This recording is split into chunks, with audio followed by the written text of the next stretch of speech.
इयत्ता 7वी, विषय सामान्य विज्ञान, धडा 10वा, आपत्ती व्यवस्थापन. आपत्ती. मुलांनो, मागच्या वर्षी आपण नैसर्गिक आणि मानवनिर्मित आपत्तींची माहिती घेतलीये. मग सांगा बरं, नैसर्गिक आपत्ती कोणकोणत्या असतात आणि मानवनिर्मित आपत्ती कोणकोणत्या? दुष्काळ, वीज पडणे, ढगफुटी, सुनामी, वादळे या सर्व नैसर्गिक आपत्ती आहेत. बरोबर. दहशतवाद, दंगल, बॉम्बस्फोट, हल्ले, जाळपोळ, अपघात या सर्व मानवनिर्मित आपत्ती आहेत. अगदी बरोबर. पण असं असलं तरीही या दोनही आपत्ती एकमेकांशी संबंधित असतात. म्हणजे काय ते मी तुम्हाला सविस्तर सांगतो. आपण वृक्षतोड केली नाही तर पाऊस नियमित पडेल आणि दुष्काळासारखी आपत्ती टाळली जाईल. म्हणजेच काही आपत्ती अशा असतात की ज्या आपण टाळू शकतो, तर काही आपत्ती टाळणं हे शक्य नसतं. अशा आपत्तींसाठी आपल्याला दक्षता घेणं खूपच गरजेचं असतं. भूकंप किंवा सुनामी येणं आपण टाळू शकत नाही, पण असं झाल्यास किंवा होण्याच्या आधी काय दक्षता घ्यावी याची माहिती असणं निश्चितच गरजेचं आहे. मुलांनो, वर्तमानपत्रातील या बातम्या पहा आणि मला सांगा, यातून तुम्हाला काय समजलं? सर, यातील एका बातमीत ट्रक अपघातात तिघांचा मृत्यू झाल्याचं सांगितलंय. सर, या बातमीत रशियाचं विमान कोसळल्याचं सांगितलंय. बरोबर. आणि पुढील बातमी कोणती आहे? सर, वर्धा वादळाचं चेन्नईत थैमान झाल्याचं सांगितलंय. तसेच महाड ब्रिज कोसळला आणि शस्त्रांच्या धाकाने मेलमधील प्रवाशांची लूट केली अशाही बातम्या दिल्यात. अगदी बरोबर. या सर्व बातम्या वाचून तुमच्या काय लक्षात आलं सांगा बरं? सर, सर्व बातम्या वाईट आहेत. तसेच यातील काही घटना नैसर्गिक कारणाने घडल्यात तर काही माणसांच्या चुकीमुळे घडल्यात. अगदी बरोबर. मुलांनो, म्हणजेच या घटनांवरून आपल्या असं लक्षात येतं की काही आपत्ती आपण टाळू शकतो, तर काही आपत्ती टाळू शकत नाही. अशा आपत्तीमध्ये दक्षता घेणं गरजेचं असतं. मग मला सांगा की वीज पडून होणाऱ्या आपत्तीमधील जीवितहानी टाळता येऊ शकते का? सर, जर अचानक वीज पडून एखाद्याचा मृत्यू झाला तर तो टाळता येऊ शकत नाही. पण वीज पडण्याच्या आधी आकाशात विजा चमकतात, ढगांचा गडगडाट होतो. अशा वेळी आपण कुठेतरी सुरक्षित ठिकाणी जाऊ शकतो. बरोबर. बरं, तुम्हाला हे माहीतच असेल की खूप पाऊस पडला की गावाकडे शेतामधील बांध पावसाच्या पाण्यात वाहून जातात. हे बांध वाहून न जाण्यासाठी काय केलं पाहिजे सांगा बरं? सर, पाऊस पडण्यापूर्वीच बांधांची दुरुस्ती करून घेतली पाहिजे. घरात पाणी गळू नये म्हणून आपण पावसाळा सुरू होण्यापूर्वीच घरांच्या छपरांवर प्लास्टिकचे कागद घालतो ना, त्याप्रमाणे. बरोबर. म्हणजेच असं संकट आपण टाळू शकतो. बरं, मला सांगा, पाणी टंचाई का निर्माण होते? सर, जर पाण्याचा साठा कमी असेल तर पाणी कपात करतात आणि त्यामुळेच पाणी टंचाई होते. बरोबर. पण पाणी कपात करावं लागतं कारण लोक पाण्याचा अतिवापर करतात. शहरी भागात पाण्याचे नळ चालू राहणे, अचानक पाण्याची पाईपलाईन फुटणे अशा विविध कारणांनी खूप पाणी वाया जातं. त्याचा योग्य वापर केला जात नाही, म्हणूनच पाणी टंचाई होते. दुष्काळ. मुलांनो, माणूस हा आपल्या वास्तव्यासाठी व प्रगतीसाठी बेसुमारपणे जंगलतोड करून बांधकाम करतोय. लोकसंख्येचं प्रमाणही बेसुमार वाढतंय. मानवाच्या या चुकीमुळे पर्यावरणाचा समतोल ढासळत चाललेला आहे. म्हणजेच कधी कुठे जास्त प्रमाणात पाऊस पडतो तर कधी कुठे पडतच नाही. त्यामुळे कधी ओला दुष्काळ पडतो तर कधी कोरडा दुष्काळ पडतो. तुम्ही बऱ्याच वेळेस ऐकलं असेल किंवा वर्तमानपत्रात वाचलं असेल की पाण्याचा दुष्काळ पडला, अन्नधान्याचा दुष्काळ पडला. तर हा दुष्काळ म्हणजे काय, त्या परिस्थितीत नेमके काय प्रश्न पडतात याची आपण माहिती घेऊयात. दुष्काळ म्हणजे पाण्याच्या किंवा अन्नधान्याच्या प्रदीर्घ तसेच तीव्र तुटवड्यामुळे उद्भवणारी परिस्थिती होय. पावसाच्या अभावामुळे पाण्याच्या दुष्काळाची परिस्थिती निर्माण होते आणि असा पाण्याचा दुष्काळ पडला असेल तर लोकांना प्यायला देखील पाणी त्या भागात नसतं.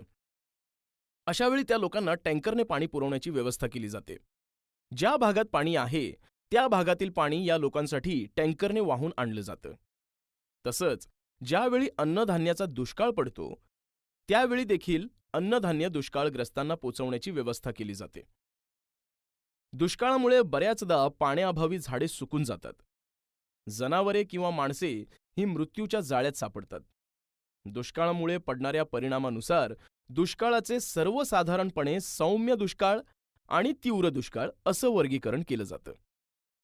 खरं तर दुष्काळ ही एक नैसर्गिक आपत्ती आहे, पण काही वेळा मानवी चुकांमुळे देखील दुष्काळाचे परिणाम भोगावे लागतात.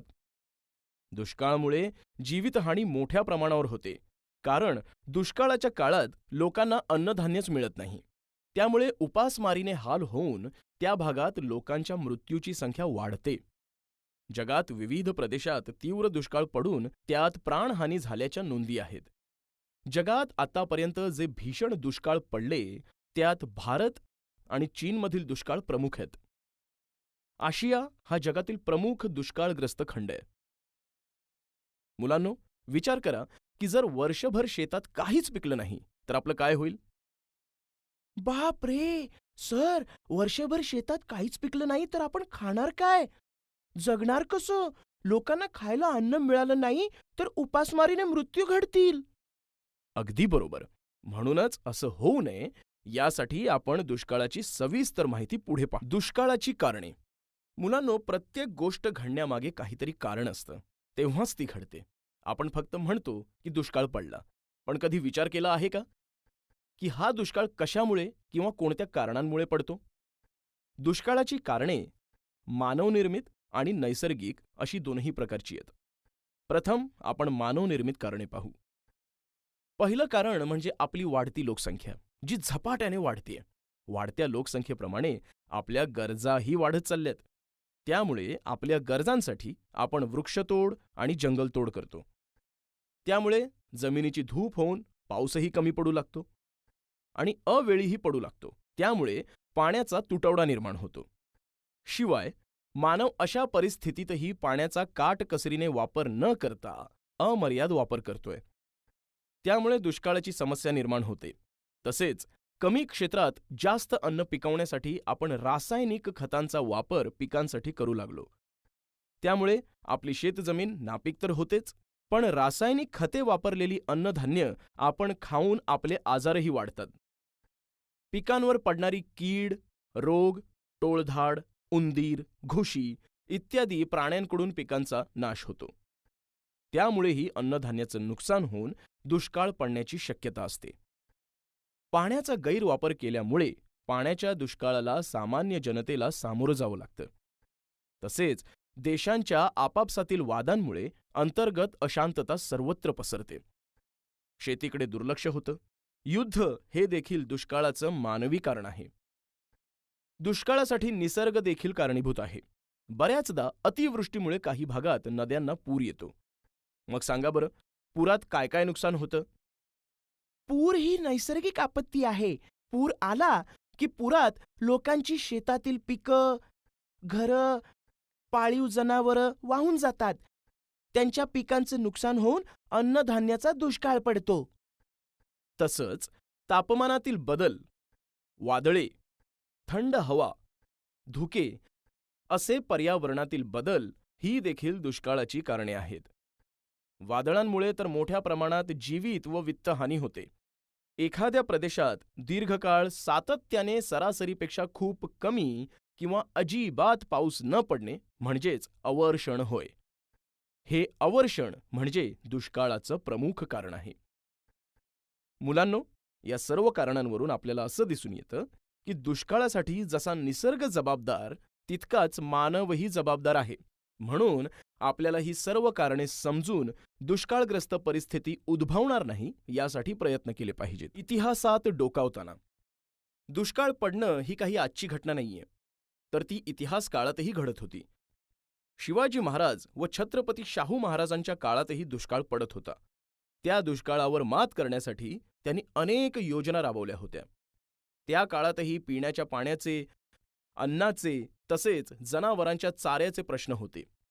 म्हणून अशा संकटांवर मात करण्यासाठी शिवाजी महाराज व छत्रपती शाहू महाराजांनी अनेक योजना राबवल्या होत्या. त्यातील पाणी पुरवठा व पाणी साठ्याच्या योजना आजच्या परिस्थितीतही आदर्श आहेत. यावरून आपल्या असं लक्षात येतं की येणाऱ्या संकटांना व आपत्तींना तोंड देण्यासाठी आपणही अशा योजना तयार करू शकतो. ज्या आपल्या जीवनासाठीच नाही तर समाजासाठी उपयुक्त ठरतील. औरंगाबादमध्ये पिण्याच्या पाण्यासाठी मलिक अंबरने नहर म्हणजेच कालवा योजना राबवली. पिण्याच्या पाण्याचा तो कालवा हे एक त्या काळातील उत्तम उदाहरण आहे. त्याचप्रमाणे आताही सिंचन प्रकल्प, पाणी साठवा पाणी जिरवा, कालव्यांची योजना अशा विविध योजनांच्या माध्यमातून दुष्काळावर मात करण्याचा प्रयत्न केला जातोय. दुष्काळाची तीव्रता कमी करण्यासाठी काय करावं? मुलांनो, तुम्ही सांगू शकाल का की दुष्काळाची तीव्रता कमी करण्यासाठी काय करता येईल? दुष्काळाची लोकांना जाणीव करून देण्यासाठी नको दुष्काळ, नको जमिनीची धूप, झाडे लावा खूप खूप अशी घोषवाक्ये तयार करून वेगवेगळी चित्र काढून प्रभात फेरीमार्फत लोकांमध्ये जनजागृती निर्माण करता येईल. हे केलं तरी चालेल, पण या व्यतिरिक्त पाण्याचा नियोजनपूर्वक वापर केला पाहिजे. म्हणजे पाणी जपून वापरलं पाहिजे. शॉवरखाली आंघोळ न करता एका बादलीत आंघोळीला पाणी घ्यावं. सतत नळ चालू ठेवून कपडे भांडी न धुता एका बादलीत पाणी घेऊन भांडी धुवावीत. शिवाय भांडी कपडे धुतलेले पाणी फेकून न देता अंगणात टाकण्यासाठी किंवा टॉयलेटमध्ये टाकण्यासाठी वापरावं. याचबरोबर आपल्याला स्थानिक पातळीवरही जलसंधारणाचे योग्य नियोजन करायला हवं. पाण्याच्या साठवणीसाठी धरणे बांधायला हवीत. शेतात पावसाचं पाणी साठवण्याची योजना तयार करायला हवी. तसेच आपण मोठ्या प्रमाणात वृक्ष लागवड करायला हवी आणि वृक्षतोड थांबवायला हवी. त्यासाठी कडक कायदे करायला हवेत. झाड तोडले तर दंड आकारला जायला हवा. प्रत्येकाला झाडं लावायची सवय लागायला हवी. शिवाय हवामानातील बदलांचा अंदाज घेऊन नियोजनात बदल करायला हवेत. त्यानुसार पाणी आणि अन्न पुरवठा यांचं नियोजन करायला हवं. असं जर आपण केलं तर निश्चितच दुष्काळाची तीव्रता कमी होईल. ढगफुटी. मुलांनो, तुम्ही सगळ्यांनीच पाऊस पडताना पाहिला असेल. मग मला सांगा बरं, हा पाऊस नेमका कसा पडतो? सर, मी सांगतो. समुद्राच्या पाण्याचे सूर्याच्या किरणांच्या उष्णतेमुळे बाष्पीभवन होते. या वाफेचे वर जाऊन ढग बनतात. नंतर हे ढग पर्वतरांगांमुळे अडवले जातात. उंचावरती थंड हवा ढगांना लागल्याने वाफेचे संघनन होते आणि पाऊस पडतो. हे पावसाचे पाणी जमिनीवर आल्यावर नद्या, नाल्यात मिसळून पुन्हा समुद्राला जाऊन मिळते आणि ही प्रक्रिया पुन्हा तशीच सुरू राहते. यालाच जलचक्र असेही म्हणतात. खूपच छान. पण मुलांनो, तुम्हाला माहीत आहे का की जलचक्रात काही वेळा बदल घडतो. पाऊस देणाऱ्या ढगातून खाली आलेलं पाणी जमिनीवर पडण्याऐवजी जमिनीकडील उष्ण तापमानामुळे त्याची परत वाफ होते. ही वाफ त्या ढगातच सामावली जाते. यामुळे ढगात वाफेचा अधिक साठा होतो. तेथे शीघ्र संघनन म्हणजेच बाष्पाचे पाण्यात रूपांतर होऊन अचानकपणे जोरात पाऊस पडायला लागतो. या काळात आपल्या कल्पनेपेक्षा जास्त प्रमाणात पाऊस पडतो. सुमारे 100 मिलीमीटर प्रति तास किंवा त्यापेक्षाही अधिक प्रमाणात अचानकपणे एखाद्या विशिष्ट लहान भूभागावर हा पाऊस पडला तर त्यालाच ढगफुटी असं म्हणतात. ढगफुटी ही नैसर्गिक आपत्ती आहे. या ढगफुटीचे परिणाम आपल्या जीवनावर खूप मोठ्या प्रमाणावर होतात. कारण जेथे ढगफुटी होते तो भाग संपूर्ण जलमय होतो. लोकांचे संसार उद्ध्वस्त होतात. कारण घरातील सामान पाण्यात वाहून जातं. ढगफुटीमुळे मोठ्या प्रमाणात जीवित आणि वित्तहानी होते.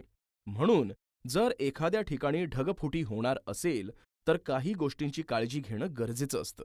ढगफुटी झाल्यावर खूप मोठ्या प्रमाणात पाऊस पडतो. त्यामुळे अशा वेळी लवकरात लवकर सुरक्षित जागी जाणं महत्त्वाचं ठरेल. आपण सुरक्षित ठिकाणी राहावं आणि दुसऱ्यांनाही सुरक्षित ठिकाणी जाण्यास मदत करावी. तसेच डोंगर पायथ्याशी, नदी किनारी किंवा समुद्राच्या किनारी थांबण्यात धोका असतो. त्यामुळे अशा ठिकाणीही जाणं टाळलं पाहिजे. ढगफुटी व अतिवृष्टी होत असताना दरड कोसळणे, टेकड्या आणि डोंगर खचणे अशा घटना घडतात. पाऊस जोरात सुरू असताना पाण्याचा प्रवाहही जोराने उतारावरून डोंगर पायथ्याशी येऊ लागतो. म्हणून खूप जोराचा पाऊस पडताना डोंगराच्या पायथ्याशी थांबू नये. तर मुलांनो, या सर्व माहितीवरून तुम्हाला आता ढगफुटी म्हणजे काय हे समजलं असेलच.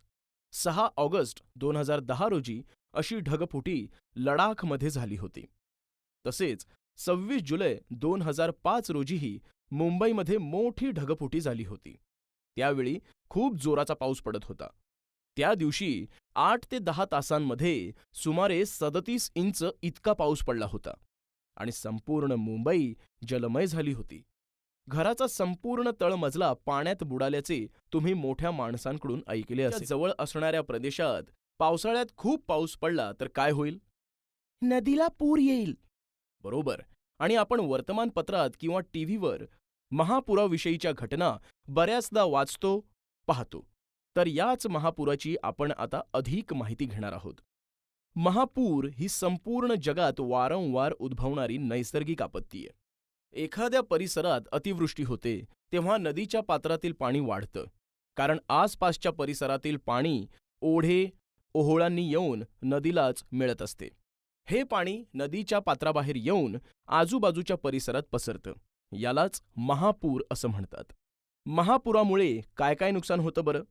सर, महापुरामुळे झाडं, जनावरं, माणसं वाहून जातात.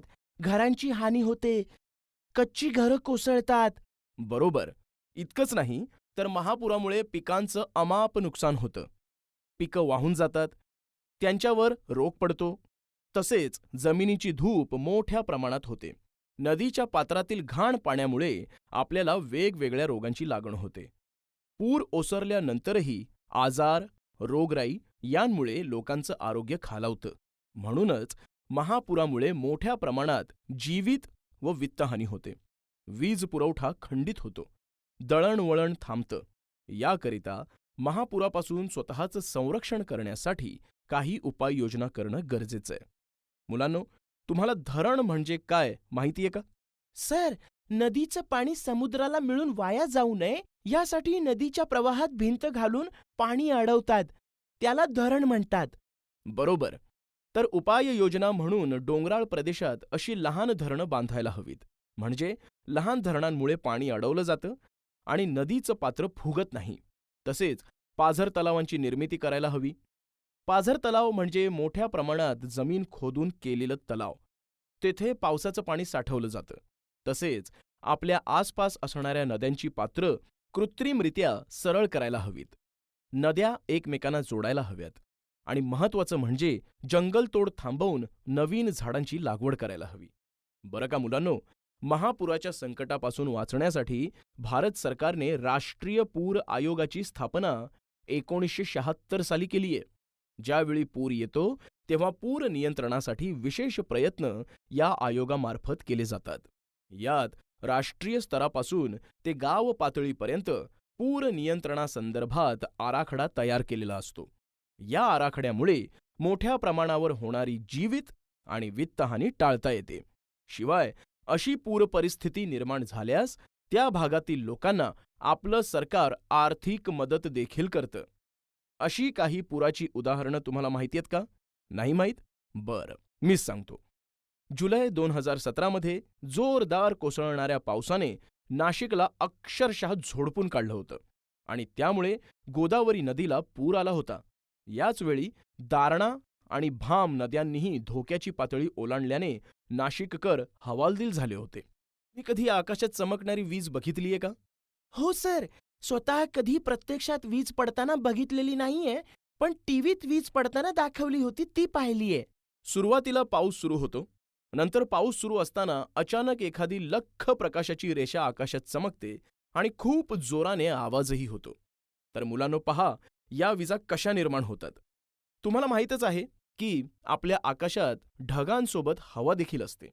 आकाशात जेव्हा ढग आणि हवा यांचं घर्षण होतं तेव्हा वर असणारे काही ढग धनप्रभारित होतात आणि खाली असणारे काही ढग ऋणप्रभारित होतात. जेव्हा ढगाच्या तळाचा ऋणप्रभार जमिनीवरील धनप्रभारापेक्षा खूप जास्त असतो, अशावेळी तेथे विरुद्ध प्रभार तयार होतात. मग या विरुद्ध प्रभारातील आकर्षणामुळे ढगांवरील ऋणप्रभार जमिनीकडे ओढला जातो. ही घटना 1 सेकंदापेक्षाही खूप कमी वेळात घडते. अशा वेळी प्रचंड विद्युत प्रभार निर्माण होतो आणि या विद्युत प्रभारामुळे उष्णता, प्रकाश व ध्वनी ऊर्जा निर्माण होते. यालाच वीज निर्मिती असं म्हणतात. तसेच याला वीज चमकणं असंही म्हणतात. मुलांनो, विजेचे तापमान हे सूर्यापेक्षा प्रखर असते. हे ऐकून तुम्हाला आश्चर्य वाटेल. आकाशात चमकणाऱ्या सर्वच विजा जमिनीवर पडत नाहीत, तर 95% विजा या आकाशातच असतात. म्हणजेच आपल्यापर्यंत किंवा जमिनीपर्यंत केवळ 5% विजा पोहोचतात. तसेच विजा एकाच ढगामध्ये, 2 ढगात किंवा ढग आणि जमिनीदरम्यान निर्माण होऊ शकतात. वातावरणात दर सेकंदाला 40 विजा चमकतात. विजेमुळे निर्माण होणारे तापमान हे सूर्याच्या तापमानापेक्षा खरोखरच जास्त असतं. एवढ्या मोठ्या तापमानामुळे प्रचंड दाबाखाली असलेली हवा अचानक प्रसरण पावते आणि मोठा कडाडण्याचा आवाज होतो. मैदानात वीज पडण्याचे प्रमाण सर्वाधिक. जगभरामध्ये वीज पडून जीवितहानी झाल्याचं प्रमाण जरी कमी असलं, तरीही यामध्ये मृत्यू न झालेल्या लोकांच्या जीवनावर दीर्घकालीन परिणाम होतात. वीज पडल्यावर काही लोक जखमी होतात, काही भाजतात, काही अपंग होतात, काहींना तर हार्ट अटॅक येतो. पण अशा वीज प्रभारित व्यक्तींवर जर लगेच इलाज केला तर त्यांचे प्राण वाचवता येतात. ज्या ज्या ठिकाणी वीज कोसळली आहे त्या ठिकाणांचा अभ्यास केला असता असं आढळून आलंय की जास्तीत जास्त विजा या खुल्या मैदानात पडल्यात आणि सर्वात कमी वीज पडण्याचं प्रमाण हे झाडाखाली आणि पाण्याजवळ आहे. तसेच या दुर्घटना नेहमी व्यक्ती एखाद्या उंच ठिकाणी किंवा एखाद्या उंच वस्तूजवळ असताना घडल्यात. वीज कडाडत असताना काय दक्षता घ्याल? आतापर्यंत आपण विजेची बरीच माहिती घेतली. आता विजा कडाडत असताना कोणती दक्षता घ्यायला हवी ते जाणून घेऊयात. 1. विजा कडाडत असताना मैदानात किंवा झाडाखाली उभं राहू नये. तसेच उंच ठिकाणी झाडावर चढू नका. 2. विजेचा खांब, टेलिफोनचा खांब, टॉवर इत्यादींजवळ उभे राहू नका. 3. गाव, शेत, आवार, बाग आणि घर यांच्या भोवतीच्या तारेच्या कंपाऊंडला टेकू नका. 4. दुचाकी वाहन, सायकल, ट्रॅक्टर यांवर असाल तर तात्काळ उतरून सुरक्षित ठिकाणी जा. 5. एकाच वेळी अधिक व्यक्तींनी एकत्र थांबू नका. 6. 2 व्यक्तींमध्ये अंदाजे 15 फूट अंतर राहील याची काळजी घ्या. 7. प्लग जोडलेली विद्युत उपकरणे वापरू नका. 8. मोबाईल किंवा दूरध्वनीचा वापर करू नका. 9. पायांखाली कोरडे लाकूड, प्लॅस्टिक, गोणपाट, कोरडा पालापाचोळा ठेवा. 10. दोन्ही पाय एकत्र करून गुडघ्यांवर दोन्ही हात ठेवून तळ पायांवर बसा. 11. पोहणारे, मच्छीमार करणारे यांनी त्वरित पाण्यातून बाहेर पडा. आणि 12. पक्कं घर सर्वात सुरक्षित ठिकाण असतं, म्हणून आवश्यकता असल्यास आपल्या घरावर तडीत रक्षक बसवून घ्या. अशा प्रकारे तुम्ही विजेच्या तडाख्यापासून स्वतःला सुरक्षित करू शकता. ज्वालामुखीची माहिती करून घेऊया. ज्वाला म्हणजे आगीची ज्वाळा किंवा जाळ. ज्वालामुखीचा उद्रेक ही एक नैसर्गिक आपत्ती आहे. ज्वालामुखीचे उद्रेक जमिनीवर होतात, तसेच समुद्रातही होतात. आपल्या पृथ्वीचा अंतर्भाग अत्यंत उष्ण आहे. भूअंतरंगातून भूपृष्ठाकडे म्हणजेच जमिनीच्या आतील भागातून जमिनीकडे किंवा जमिनीवर तप्त पदार्थांच्या हालचाली सतत होत असतात. त्यामुळे काही वेळा भूकवचाखालील घन, द्रव आणि वायुरूप पदार्थ म्हणजेच शिलारस, बाष्प, उष्ण चिखल, गंधक असे पदार्थ भूकवचाकडे ढकलले जातात. जेथे भूकवच कमजोर तेथे हे पदार्थ भूकवचाबाहेर पडतात. या पदार्थांचा जमिनीच्या पृष्ठभागावर उद्रेक होतो आणि ते वाहू लागतात. त्यास ज्वालामुखी म्हणतात. मुलांनो, समुद्रातील ज्वालामुखीमुळे शिलारस, बाष्प, उष्ण चिखल, गंधक हे पदार्थ बाहेर पडतात. तेव्हा या उद्रेकामुळे काही बेटांची निर्मिती होते. तसेच जमिनीवरील ज्वालामुखीच्या उद्रेकातून शिलारस, बाष्प, उष्ण चिखल, गंधक इत्यादी रासायनिक पदार्थ भूपृष्ठावर येऊन साचतात. त्यामुळे डोंगर व टेकड्या यांची निर्मिती होते. ज्वालामुखीचा उद्रेक होतो त्यावेळेस त्यातून मोठ्या प्रमाणात राख आणि वायू बाहेर पडतात. त्यामुळे वातावरण प्रदूषित होतं. तसेच उष्ण वायूंमुळे वातावरणाचं तापमान वाढतं. अनेकदा पाऊस देखील पडतो. ज्वालामुखीचा उद्रेक होतो तेव्हा त्यातून निघणाऱ्या उष्ण चिखलाखाली जंगलं, वस्त्या गाडल्या जातात. ज्वालामुखीचा उद्रेक टाळणे, सुरू झाल्यावर तो थांबवणे किंवा त्यावर नियंत्रण मिळवणे शक्य नसतं, परंतु विज्ञानाच्या व तंत्रज्ञानाच्या सहाय्याने त्या भागातील लोकांना पूर्वसूचना देणं आणि त्यानुसार तात्काळ आपत्ती व्यवस्थापन करणं शक्य झालंय. ज्वालामुखीप्रमाणे भूकंप ही सुद्धा एक नैसर्गिक आपत्ती आहे. भूकंपात मोठ्या प्रमाणात जमिनीला भेगा पडतात. भूकंप म्हणजे शब्दशः जमिनीचे कंपन होणे किंवा जमीन दुभागणे होय. भूगर्भातील हालचालींमुळे प्रचंड प्रमाणात ऊर्जेचे उत्सर्जन होते. त्याचेच रूपांतर भूकंप लाटांमध्ये होऊन पृथ्वीच्या पृष्ठभागावर हालचाल होते. त्यामुळेच जमीन थरथरणे, हलणे व भेगा पडणे अशा घटना घडतात. अशी भूकवचामध्ये कंपने होणे यालाच भूकंप म्हणतात. भूकंप आल्यावर स्वतःच्या बचावासाठी काय करावं आणि काय करू नये? 1.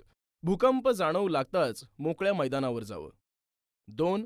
मजबूत टेबल किंवा एखाद्या पलंगाच्या खाली आश्रय घ्यावा, म्हणजे वरून छताचा काही भाग कोसळला तर तुम्ही सुरक्षित राहाल. 3. घरातील एखाद्या दरवाजाच्या चौकटीखाली उभं राहावं. 4. काच, खिडक्या आणि भिंतींपासून दूर राहावं. सुनामी. भूकंप किंवा ज्वालामुखीचा उद्रेक सागराच्या तळाशी झाला तर पाण्याच्या महाकाय लाटा निर्माण होतात. या पाण्याच्या मोठ्या लाटा किनाऱ्यावर येऊन धडकतात. त्यालाच सुनामी म्हणतात. हा जपानी भाषेतील शब्द आहे. सुनामी याचा अर्थ किनाऱ्यावर येऊन धडकणारी पाण्याची मोठी लाट होय.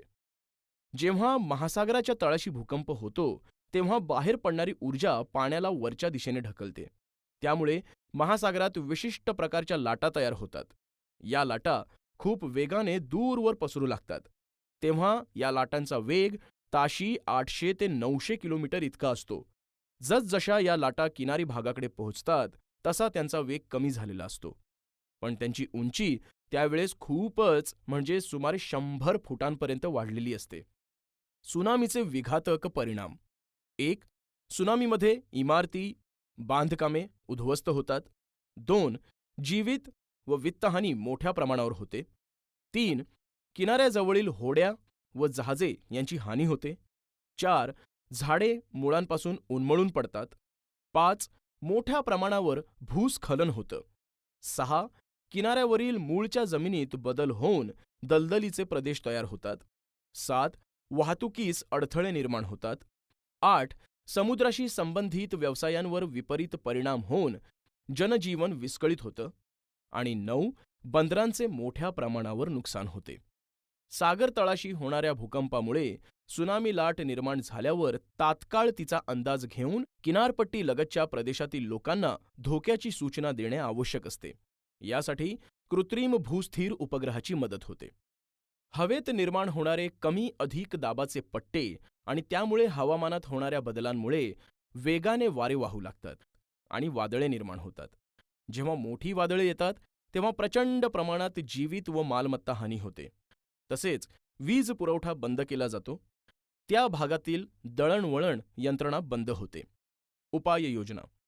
वादळापासून संरक्षण करण्यासाठी काही उपाययोजना केल्या जातात.